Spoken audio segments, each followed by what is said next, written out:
Umakyat na sa 4 ang bilang ng mga nasawi sa matinding salpukan ng kotse at pick-up truck sa Barangay Impao, Isulan, Sultan Kudarat. Sa ulat mula sa Isulan Municipal Police at Sultan Kudarat Provincial Police Office, ang mga nadagdag ay ang mga babaeng senior citizen na 63 anyos at 62 anyos na parehong sakay ng pulang kotse at residente ng Barangay Dalapdap, Esperanza, Sultan Kudarat. Una nang naiulat na dead on arrival sa ospital ang mga biktima na sina Alia Angel Macalapay, 8 taong gulang at isang Charlie May Macalapay, 40 anyos, na kapwa sakay rin ng parehong kotse.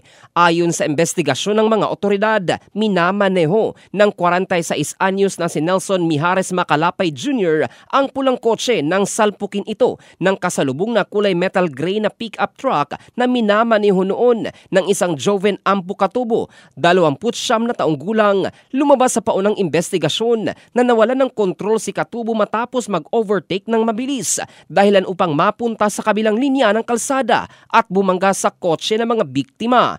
Bukod sa 4 na nasawi, nasa 4 pa ang sugatan kabilang ang driver ng kotse.